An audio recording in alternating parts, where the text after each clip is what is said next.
Cette prise de Kidal marque une étape dans le processus de reconquête totale et complète de notre territoire longtemps envahi par des hordes de terroristes. Kidal, qui était considéré comme une enclave créée de toutes pièces compromettant notre souveraineté, est enfin dans la République.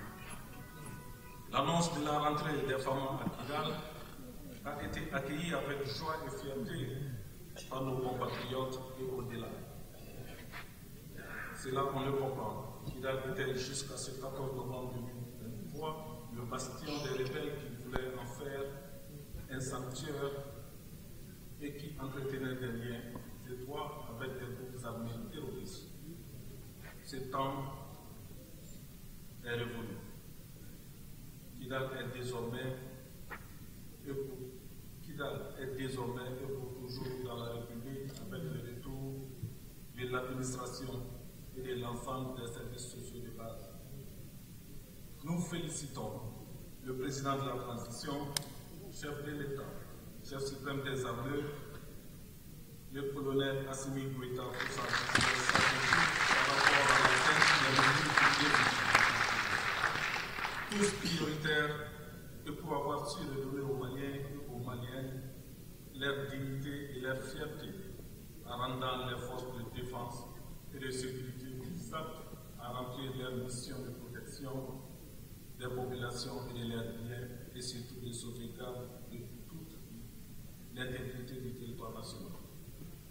Aujourd'hui, plus que jamais, chaque Malien, à quelque niveau qu'il se trouve, doit se sentir concerné par la situation générale du pays et doit agir en conséquence.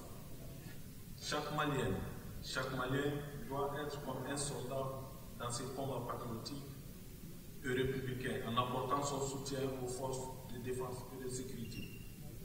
Oui, soutien par les actes, soutien contre la désinformation et toute autre manipulation de l'opinion publique nationale et internationale susceptible de porter atteinte au moral des hommes engagés sur les différents théâtres d'opération.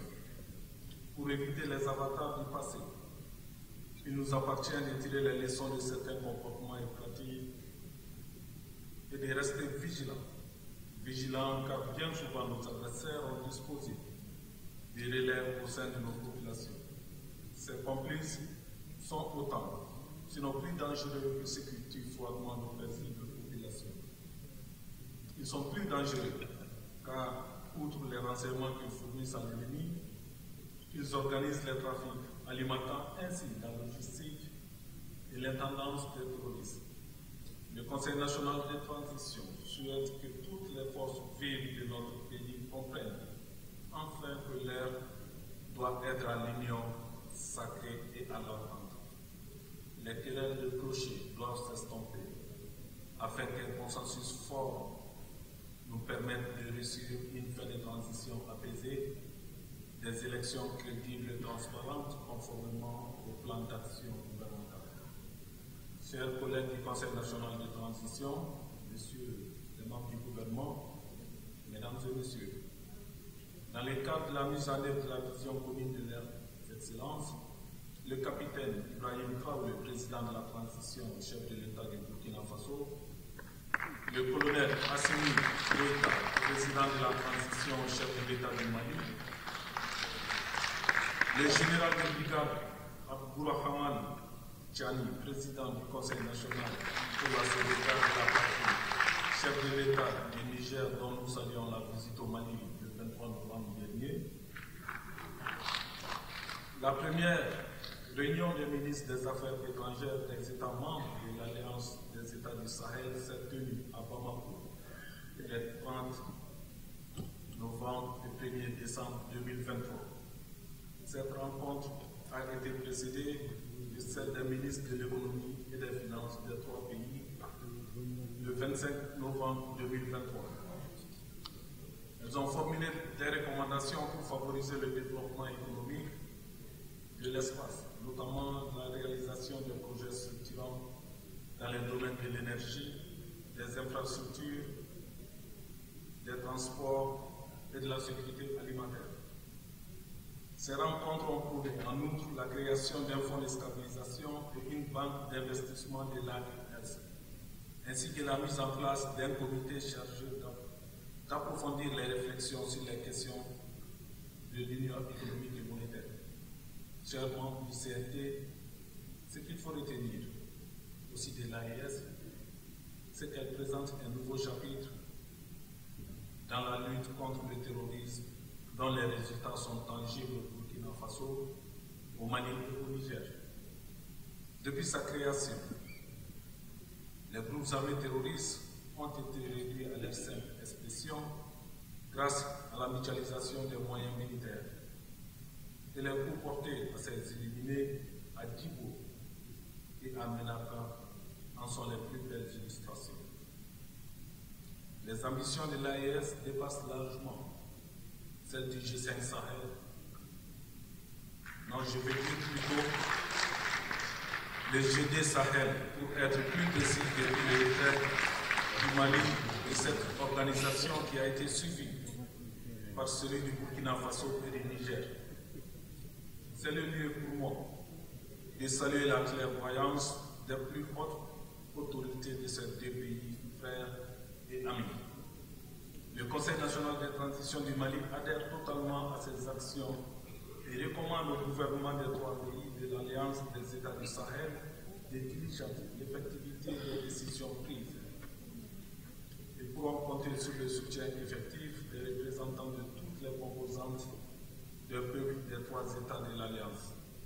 Chers collègues du Conseil national de transition, messieurs les membres du gouvernement, dans la prise en main de notre destin et conformément au programme arrêté avec le gouvernement le lundi 11 décembre 2023, la mission multidimensionnelle intégrée des Nations Unies pour la stabilisation au Mali, MINUSMA, a acté son départ du Mali après une décennie de présence. Nous saluons le gouvernement pour avoir réussi à faire respecter le chronogramme établi. Nous ne doutons pas un moment, un seul instant de la capacité du gouvernement et de notre peuple à gérer les moments qui s'annoncent pour le bien et au seul bénéfice de la nation toute entière.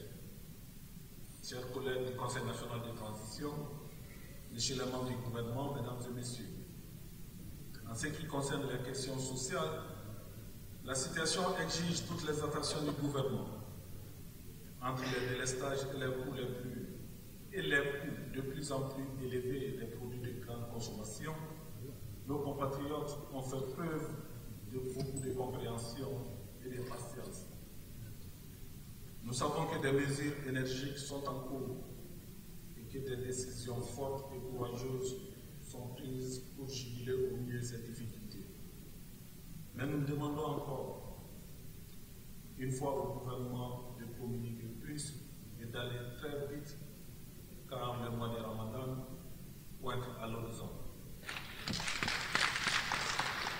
L'occasion est aussi opportune pour alerter sur l'occupation anarchique des voies publiques. Il est temps d'y mettre de l'ordre. Il en est de même du combat contre l'insalubrité. Il faut des mesures énergiques pour combattre ces états de fait. Il y va de notre santé à tous. Sur ces différents chantiers, le gouvernement pourra compter sur le soutien et l'accompagnement du Conseil national de transition. Mais que cela soit clair, notre soutien n'occulte en rien d'interpeller le gouvernement sur les préoccupations majeures et finances des populations chaque fois que le besoin. Chers collègues du Conseil national de transition, messieurs les membres du gouvernement, c'est le lieu et l'occasion de saluer la résilience de nos compatriotes en cette année particulièrement difficile. Le peuple malien a vite compris les enjeux et a su faire bloc derrière les autorités de la transition. Car mieux que quiconque, il sait que ce qui se joue dans notre sous-région aujourd'hui est notre survie en tant que nation souveraine, libre et indépendante. Un célèbre homme politique disait, je cite, « La résilience est la vertu la plus importante que nous puissions puissions posséder. Elle nous permet de continuer à avancer malgré tout, de ne jamais abandonner, de toujours croire que nous sommes capables de relever les défis les plus difficiles. Nous disons alors merci à toutes les Maliennes et à tous les Maliens. Grand merci à notre peuple résilient et résistant qui, chaque fois que ce jour notre avenir commun, a su se montrer à hauteur des missions de faire preuve de résilience et de patriotisme. Nous saluons d'ailleurs la grande performance de l'équipe nationale cadette lors de la dernière Coupe du Monde de 2017. En étant la seule équipe africaine à atteindre les demi-finales et en occupant avec brio la 3e place, elle a montré aux yeux du monde footballistique qu'au pays de Salif Keita Domingo, premier ballon d'or, la relève est assurée. Nous sommes certains ici au Conseil national de transition que la prochaine fois sera la bonne. En terminant 3e, nos cadets ont su montrer la voie à suivre aux aigles seniors qui débuteront la Coupe d'Afrique des Nations à Abidjan dans quelques jours.